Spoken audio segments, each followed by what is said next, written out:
Hi అండి, welcome back my channel. నేను మీ స్వాతి. ఇవాళ మన రెసిపీ వచ్చేసి చేపల పులుసు అండి. చేపల పులుసు అంటే ఇలాంటి చేపల పులుసు కాదండి. ఏ చేపతో పులుసు చేసినా సరే ఒక్కసారి నేను చేసిన పద్ధతిలో నేను వేసిన మసాలాలు వేసి చూడండి, టేస్ట్ అయితే చాలా బాగుంటుంది. ఈ రెసిపీని మీరు ట్రై చేసిన తర్వాతనే నాకు కామెంట్ బాక్స్ లో నేను చెప్పింది నిజమో కాదో కామెంట్ చేయండి. నేనే చేపలతో పులుసు చేశానో చెప్పలేదు కదా, పులస చేపండి. అబ్బో ఏంటక్కో అంత రేటు పెట్టి పులస చేపలు కొన్నావా అనుకుంటున్నారా? అంత లేదండి, మాకు అమ్మిన వాళ్ళైతే ఇది పులస చేపనే చెప్పారండి. కానీ కేజీ అయితే 150 కేజీ 150 కదా, ఏ చేప అయితే ఏంటి అని తీసుకున్నామండి. తీసుకున్న తర్వాత చేపతో ఫ్రై చేశాను, పులుసు పెట్టానండి. టేస్ట్ అయితే వేరే లెవెల్ ఉందండి. చేపల పులుసు ఎలా చేశానో వీడియోలోకి వెళ్ళిపోదామండి. ముందుగా స్టవ్ పైన ఒక పాత్ర పెట్టుకొని ఆయిల్ వేసి వేడైన తర్వాత 1 స్పూను జీలకర్ర, 2 రెమ్మల కరివేపాకు వేసి ఫ్రై చేసుకోండి. అది కొంచెం ఫ్రై అయిన తర్వాత మనం కట్ చేసుకున్న ఉల్లిపాయలు కూడా వేసుకొని కలుపుకొని ఉల్లిపాయలని కూడా 1 నిమిషము ఫ్రై చేసుకోండి. అవి కొంచెం ఫ్రై అయిన తర్వాత 2 పెద్ద సైజు ఉల్లిపాయలని పేస్ట్ లా పట్టుకొని వేసుకోండి. ఉల్లిపాయ పేస్ట్ కూడా వేసుకొని కలుపుకొని అది కొంచెం పచ్చివాసన పోయేంత వరకు ఫ్రై చేసుకోండి.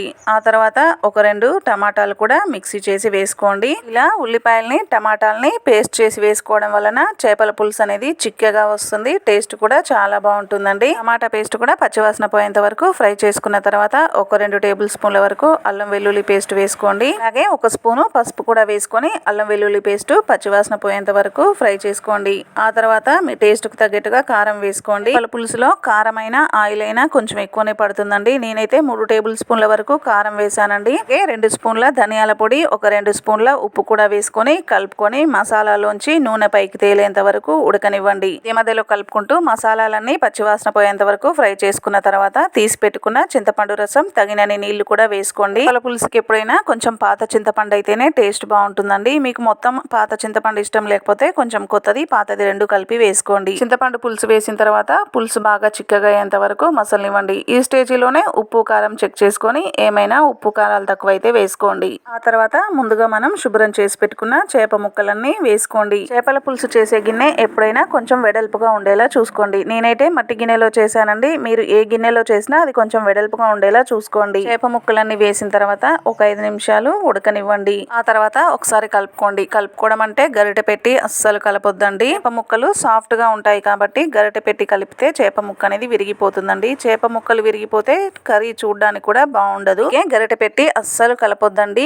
గిన్నె అంచుల్ని క్లాత్ తో పట్టుకొని ఒకసారి అలా కలుపుకొని 10 నిమిషాలు ఉడకనివ్వండి. ఇప్పుడు నేను చెప్పే సీక్రెట్ మసాలా వేయాలండి. ఈ మసాలా ఎలా చేశానో కూడా చెప్తానండి. నా కోసం 1 స్పూను ధనియాలు, 1/2 స్పూను జీలకర్ర, చిటికెడు మెంతులు, 4 ఎండుమిర్చి, 4-5 వెల్లుల్లి రెబ్బలు వేసి ఫ్రై చేసుకోండి. చేసుకున్న తర్వాత రోట్లో కానీ లేదంటే మిక్సీ జార్ లో కానీ వేసుకొని మెత్తగా పొడి చేసుకోండి. ఇంతేనండి, చేప మసాలా రెడీ అయినట్టే. ఈ మసాలా వేసి గనక చేపల పులుసు చేస్తే టేస్ట్ అయితే చాలా బాగుంటుందండి. ఒకసారి మీరు తప్పకుండా చేసి చూడండి. మసాలా వేసిన తర్వాత గిన్నెంచుల్ని క్లాత్ తో పట్టుకొని ఒకసారి కలుపుకొని మరొక 5 నిమిషాల వరకు ఉడికించుకోండి. ఇలా మసాలా వేసిన తర్వాత మరొక 5 నిమిషాలు ఉడికిస్తే చేప ముక్క కూడా మసాలాలని పట్టి ముక్క కూడా టేస్ట్ బాగుంటుందండి, చప్పగా ఉండకుండా. చివరగా కొత్తిమీర చల్లుకొని దించేసుకుంటే ఎంతో టేస్టీగా ఉండే చేపల పులుసు రెడీ అయినట్టేనండి. ఇంతకీ నేను వండినవి పులస చేపల కాదా గురించి తెలిసిన వాళ్ళైతే అవి ఏం చేపలు కూడా కామెంట్ చేయండి. అలాగే మీరు తప్పకుండా ఈ రెసిపీని ట్రై చేసి ఎలా వచ్చిందో అమూల్యమైన ఫీడ్బ్యాక్ ని నాకు కామెంట్ ద్వారా తెలియజేయండి.